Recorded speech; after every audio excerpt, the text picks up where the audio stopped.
दोस्तों, अपनी बात को दूसरों तक पहुंचाने के अनेक साधन हैं। जैसे हम अपनी बात को कहकर, वो आप किसी भी भाषा का इस्तेमाल कर सकते हो कहने में, लिखकर, इशारों के माध्यम से, और आज के आधुनिक युग में आप मोबाइल के माध्यम से भी लिखकर या फिर संकेत भेजकर या वीडियो के माध्यम से आप अपनी बात कह सकते हैं। इन सभी संसाधनों का उपयोग करके आप अपने विचार दूसरों के साथ बांट सकते हैं। ये कुछ तरीके हैं जो हम अपनी बात कहने के लिए अपनाते हैं। ये तरीके कुछ बाय बर्थ होते हैं और कुछों को हमने समय के साथ इजाद किया है, अपने हिसाब से डिजाइन किया है। लेकिन इन सब माध्यमों के द्वारा हमारी एक चीज और जुड़कर जाती है, जिसे हम भावना कहते हैं। आपके विचारों में, बातों में यह छिपी होती है, परंतु कुछ लोग उसे समझ नहीं पाते और कई बार तो वाद विवाद, यहाँ तक कि मारपीट की स्थिति आ जाती है। इसके पीछे कारण हो सकता है कि हम जिस भाव से अपनी बात को कह रहे हों, वो भाव बातों के साथ ना जाकर हमारे पास ही रह गया और सामने वाले ने अपनी समझ से ही उस बात का मतलब, भाव और भावना क्या है निकाल लिया। इसके पीछे ये सब किस कारण से हुआ? क्योंकि जो हमने बात कही है उसके पीछे हमारी भावना, हमारा मकसद कई बार नहीं जाता। इसको कहते हैं अंदाज़े बयां, यानी कि आपने अपने शब्दों को किस अंदाज में दूसरे व्यक्ति तक पहुंचाया है। यानी शब्द ही पहुंच रहे हैं या फिर उसके साथ हमारी भावना, जो हम शब्दों के माध्यम से कहना चाहते हैं, कई बार ये हमारे पास रह जाती है। लेकिन ये हमें गौर करना चाहिए कि हम शब्दों को किस वजह से, किसके लिए और हम क्या चाहकर दूसरों तक पहुंचा रहे हैं। किसी भी शब्द, वाक्यों को शहद की तरह मीठा भी बनाया जा सकता है और जहर की तरह कड़वा भी बनाया जा सकता है। देखो, शब्द वही रहेंगे, लेकिन कड़वाहट और मिठास ये शब्दों के माध्यम से दूसरे व्यक्ति तक पहुंचे, हमारी भावना यही होती है। और यहीं से तय होता है कि आप सामने वाले के हितैषी हो या फिर दुश्मन हो। सामने वाला शब्दों की मिठास और कड़वाहट से ही आपका चरित्र तय कर पाता है और आपको समझने की भी कोशिश करता है। दोस्तों, ये तो आपको पता है कि कड़वाहट किसी को पसंद नहीं है, बात चाहे खाने की हो या फिर कड़वाहट भरे शब्दों की हो। लेकिन मिठास दुश्मन को भी अच्छी लगती है। लेकिन कई बार शब्दों के अंदाजे बयां का एहसास ना होने के कारण दोस्त को भी दुश्मन हम लोग बना लेते हैं। हम में से अधिकतर पूरे जीवन भर इन शब्दों के अंदाजे बयां ना सीख पाए, लेकिन हाँ, शब्दों को जरूर मीठा करके अपनी वाणी में मिठास जरूर घोल सकते हैं। आपके बोलने में मीठापन झलक सकता है, तो पहले बात करते हैं वाणी की मिठास की, जो हमें जीवन में कहां से कहां ले जा सकती है। दोस्तों, किसी भी व्यक्ति के बारे में आपकी भावना कैसी भी रही हो, परंतु अगर ऐसे व्यक्ति के बारे में आपने अपने अंदर सही तस्वीर नहीं बना रखी है, यानी सामने वाले के बारे में आपकी भावना अच्छी नहीं है, तो याद रखना आपके बारे में भी वो कुछ अच्छा नहीं सोचता।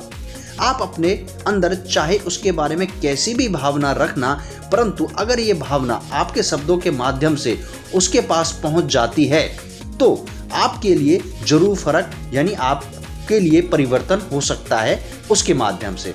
तो अपने अंदर की भावना को शब्दों के माध्यम से उस तक ना पहुंचने दें। आप केवल वही पहुंचाए जो आप उनसे चाहते हैं। अपने शब्दों में मिठास बनाए रखिए। जब भी उससे बात करें, उसमें मिठास झलकनी चाहिए।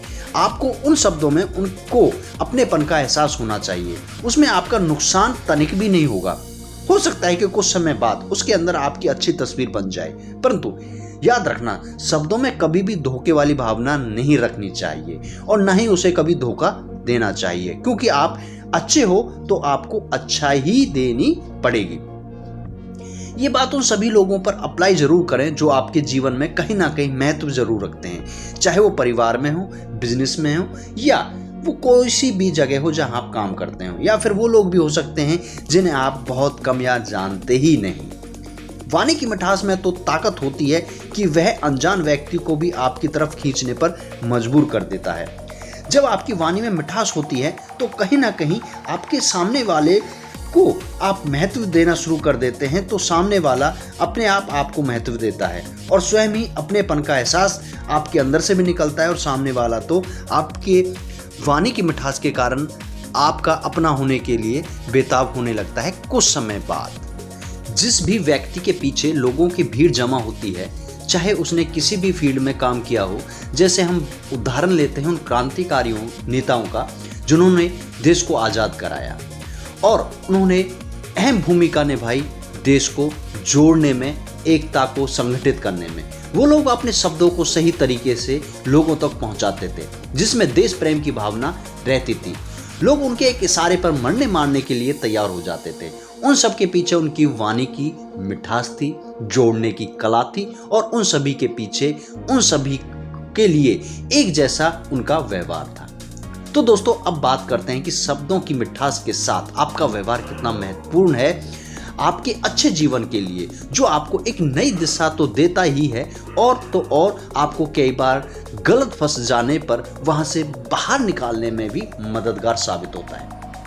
अच्छा व्यवहार बनाना और उसे बनाए रखना दोनों अलग अलग चीजें हैं। वैसे हम सभी के साथ अच्छा व्यवहार ही करना चाहिए।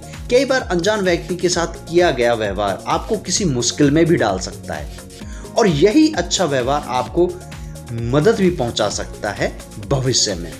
हमें कभी भी किसी के साथ अच्छा व्यवहार करते हुए या कैसा भी व्यवहार, मैं यहाँ पे कहूँगा कैसा भी व्यवहार अगर आप कर रहे हो तो उसको कम नहीं आंकना चाहिए।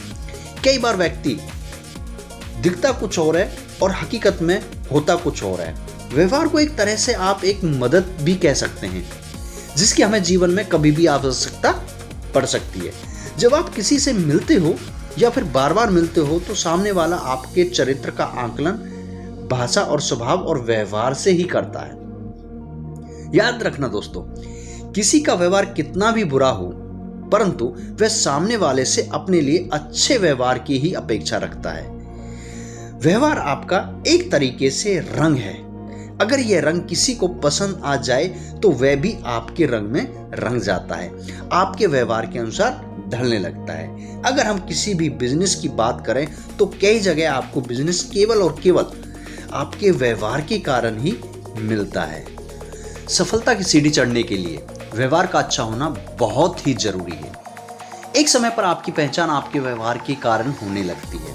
अगर आपका अच्छा व्यवहार रहा है तो जीवन में कभी गलती हो जाए तो सामने वाला माफ कर देता है, वो इसलिए कि व्यवहार आपका अच्छा रहा है और गलती से भी कोई गलती भुला देता है।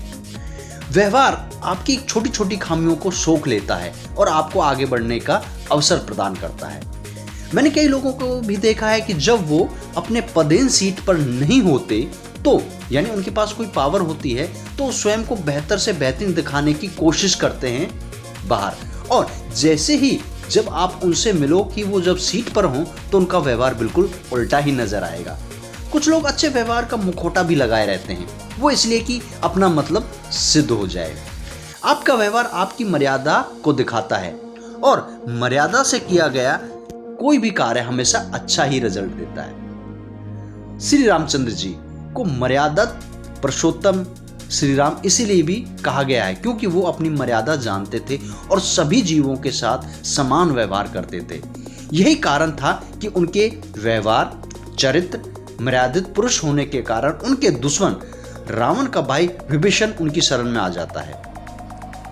मर्यादा पुरुषोत्तम राम युद्ध के दौरान अनेक तरह के अभावों से युद्ध लड़े थे, परंतु उन्हें जब भी किसी मदद की जरूरत पड़ी उन्हें मिली, चाहे वो पक्षीराज जटायु के रूप में हो, सच्चे मित्र बाली के रूप में हो, सच्चे भक्त हनुमान के रूप में हो या फिर सेना की आवश्यकता पड़ने पर वानरों के रूप में उन्हें मदद मिली हो। दूसरी तरफ रावण के भाई ने ही उनके दुष्व्यवहार के कारण लंका को त्याग दिया। तो दोस्तों, अपने व्यवहार को हर किसी जीव के साथ अच्छा ही रखो, चाहे आज उससे कोई लालच पूरा ना हो रहा हो, परंतु बताता चलो इस संसार में गिव एंड टेक का व्यवहार चलता है, यानी जैसा बोगे या जैसा करोगे वैसा ही आपको भविष्य में मिलने वाला है। तो मीठी वाणी, अच्छा व्यवहार आपकी पहचान होनी चाहिए, आपका एक ही रंग होना चाहिए, मीठी वाणी, अच्छा व्यवहार। तो दोस्तों, वीडियो अच्छा लगा हो, विचार पसंद आए हों तो वीडियो को सब्सक्राइब जरूर करके जाएं। पसंद और नापसंद का भी आप कमेंट कर सकते हैं। दोस्तों, आने वाली वीडियो से जुड़ने के लिए आप बेल आइकन को जरूर दबा लें ताकि जब भी मेरा वीडियो आए आप मेरे से एक साथ जल्दी से सबसे पहले जुड़ सकें। आपने यहाँ तक साथ दिया, आपका बहुत बहुत धन्यवाद, बहुत बहुत शुक्रिया। फिर मिलते हैं। Thank you.